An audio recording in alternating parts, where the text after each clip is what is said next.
di Jawatan, teman-teman. Jawatan di Banyuwangi, Jawa Timur. Nah, kali ini aku mau menceritakan kenapa Livinanya kok dijual, Bang. Nah, itu banyak teman-teman yang tanya itu, wah sayang banget, kenapa kok dijual, malah ganti Datsun, kok gak ganti yang lebih atasnya atau gimana.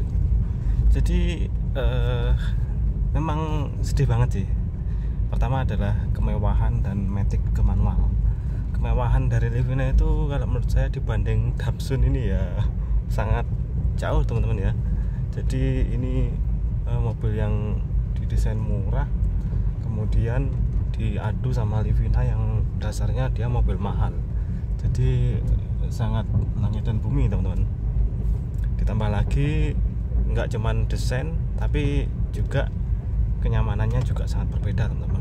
Livina suspensinya juara 1, mungkin terbaik di kelasnya, sedangkan ini LCGC dan bukan terbaik di kelasnya. Jadi timpangnya tuh lumayan signifikan.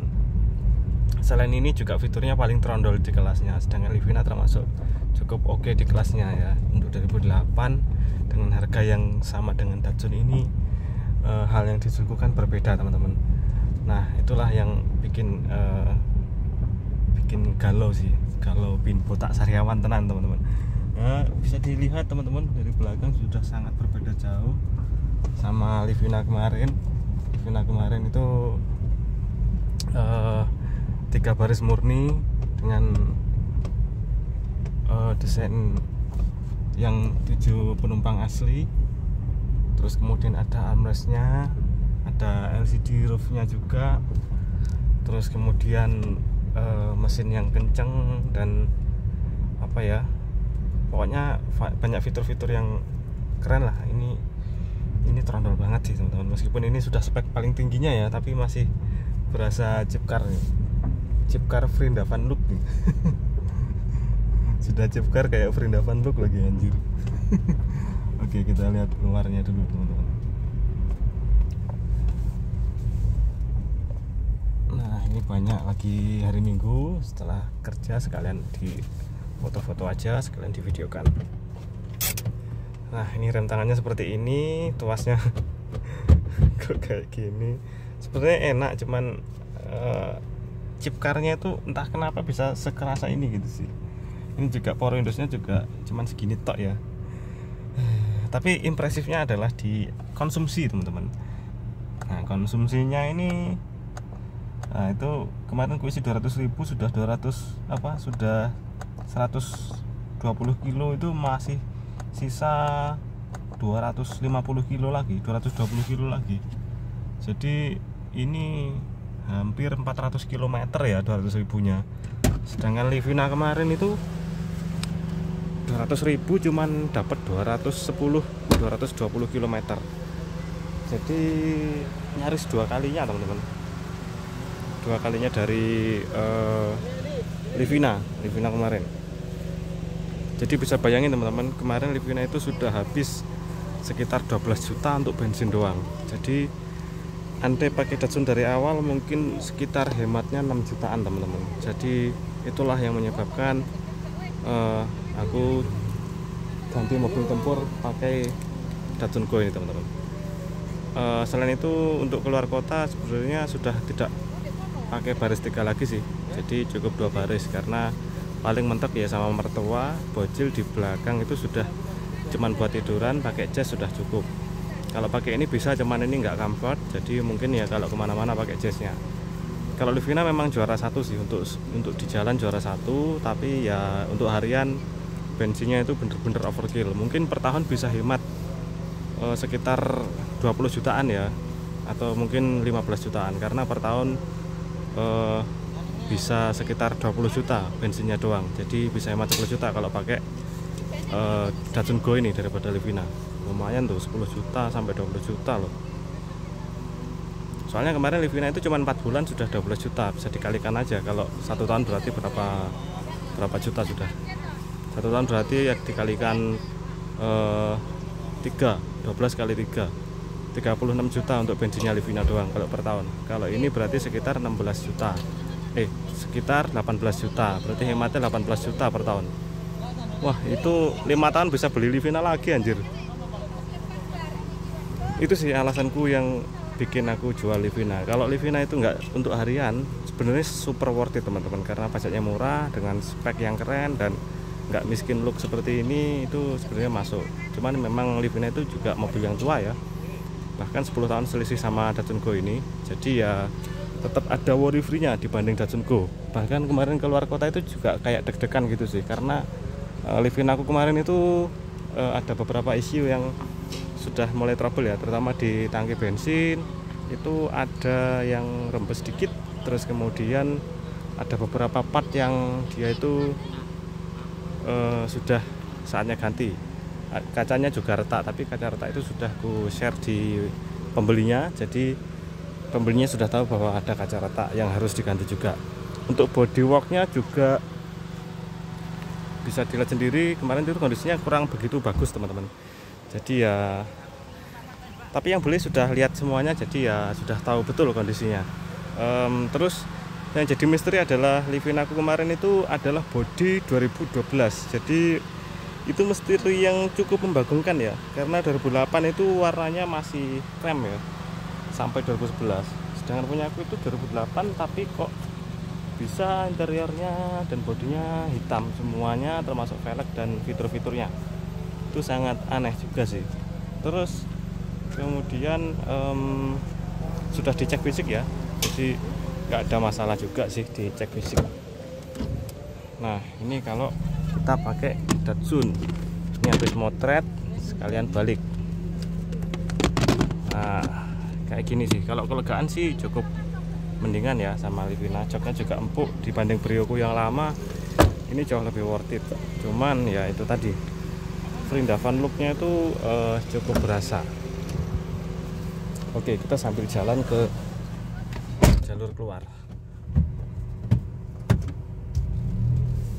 Untuk mesinnya memang ini lebih worry free jauh ya daripada Livina, karena kilometernya cuma 37.000 beneran.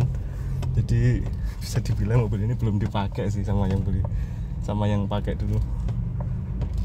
Bener-bener main condition banget sih, super banget sih kondisinya, memang mulus sampai setir, sampai tuas segala macam. Joknya juga super kayak baru dari dealer, rasanya juga masih jos banget.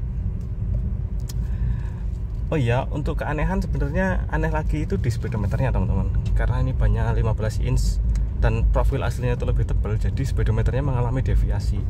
Mungkin kalau ban yang sesuai speknya itu deviasinya bisa 5% plus ya. Jadi 100 km per jam di speedo itu real GPS nya bisa 105. Soalnya ini 100 pas 100. Jadi ini mau ku custom speedometernya, ku bikin sampai 200 km per jam dengan radiasi yang sama. Jadi deviasinya saya samakan seperti Livina ya, di 10% kurang dikit. Tapi kalau Livina 10% pas ya, ini ku buat 10% di 100-nya, tapi ke atasnya 10% kurang dikit. Jadi kayak mobilnya berasa pelan sih, pelan tapi bisa nyalip sana dan sini gitu sih ya. Jadi aneh gitu sih sebenarnya mobil ini. Kalau sepedonya deviasinya dibuat seperti Livina sebenarnya cukup nyaman sih. Itu lari-lari 90 gitu masih enak, dan untuk keentengan masih enteng ini jauh ya, terutama di tanjakan. Kalau Livina itu harus digiring banget kalau mau irit, dan buat seruntulan agak berat, meskipun manual juga agak gimana ya, powernya itu kayak Honda ya. Jadi torsinya itu di RPM atas, RPM bawahnya pelongo-pelongo. Kalau ini kebalikannya, torsinya di bawah seperti diesel, jadi RPM atasnya flat. Nah ya naik sih, cuman rasanya flat. Jadi cuman gigi 3 doang gitu, nggak usah diturunin, itu digas langsung jengat. Dan enaknya lagi ini sudah drive by wire ya, jadi nggak kayak Livina yang juga drive by wire. Tapi Livina itu gasnya dilepas mesinnya mati, ini gas dilepas jalan sendiri. Dikasih gigi 2 pun gas dilepas jalan sendiri. Itulah enaknya kalau kita pakai Datsun Go ya. Jadi kita jalan kayak gini itu bisa creeping, bisa merayap sendiri tanpa kita injak ketika pedalnya. Kalau Livina nggak digas itu mati, harus tengah kopling.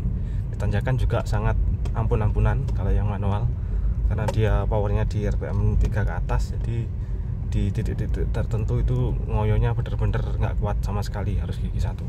Kalau ini loss tanpa rewel. Ya itu aja sih teman-teman. Jadi itulah tadi kenapa aku beli Datsun Go dan menjual Livina. Alasan pertama adalah karena itu tadi boros. Karena ini mobil buat tempur ya, jadi saya butuh mobil yang bener-bener irit untuk kenyamanan nomor 2. Nah, terus kalau mau nyari kenyamanan gimana? Ya nggak tahu kedepannya kayak apa. Yang jelas Jazz itu juga nggak nyaman juga, tapi ya lebih proper daripada ini karena matic ya. Jadi aku kalau keluar kota lebih suka matic karena nggak capek. Kalau manual, waduh, pas kota-kota macet ampun-ampunan sih. Untuk larinya juga lebih enak yang matic ya, kita tinggal gas mobil langsung lari. Kalau manual gini, wah ya harus turun gigi, nyimbangin kopling baru ngegas. Nah itu kalau buat sundul selama jalan yang jauh gitu pasti capek kalau manual. Ini juga karena ini buat tempur pagi dan malam aja, nggak pernah ada macet, jadi sangat worth it untuk mobil yang irit dan manual, nggak ada masalah sama sekali. Terus kemudian nanti Jazz-nya itu nggak tahu kok oper jadi apa. Sebenarnya aku ngincar Sienta karena Sienta itu nyaman, terus kemudian ada gimmick sliding pintunya itu juga keren banget. Jadi ini dan dia 3 baris, jadi kalau misalkan muat banyak dia bisa menjawab apa yang aku inginkan. Selain itu dia juga CVT dan irit, mesin 2NR atau apa itu ya, itu irit. Mesinnya Yaris yang terbaru kan itu irit. Jadi menurut saya iritnya sama kayak Jazz, jadi sebenarnya mobil itu worth it. Sienta menurutku modelnya ya JDM gitu, jadi aku suka sih sama Sienta. Kalau Freed suka juga, cuman kalau lihat ulasannya selalu mengeluhkan keborosan, jadi kayaknya kapok biar mobil boros. Ini sebenarnya ada Jazz GD3 VTEC ya, VTEC yang tipe tertinggi, yang lampunya itu ikut merah kalau bodinya merah, tapi mau ambil itu ada rasa trauma karena sudah beberapa kali biar Jazz itu selalu botak sariawan diperbaikan, entah kenapa ya build quality-nya kayak gitu. Jadi ini masih mikir lagi ya. Jazz itu lebih boros daripada ini, tapi dia kan matic dan lebih estetik, jadi pengen sih kayaknya estetik itu juga perlu. Nah kalau pakai mobil kayak gini gimana ya, rasanya kayak aneh gitu sih. Pas parkir gitu, wih ini mobilnya CGC, ini banyak haternya kayaknya mobil ini memang. Vrindavan look. Oke teman-teman, terima kasih telah menonton. Tonton video-video saya lainnya. Sebenarnya mobil ini worth it banget to buy. Kalau buat kalian yang nggak ngejar gengsi, mobil ini super cocok daripada Brio atau Ayla yang bener-bener 2 baris murni. Ini seenggaknya 3 baris, meskipun anak-anak tapi masih muat, meskipun 160 cm pun juga masih muat. Oke, terima kasih telah menonton.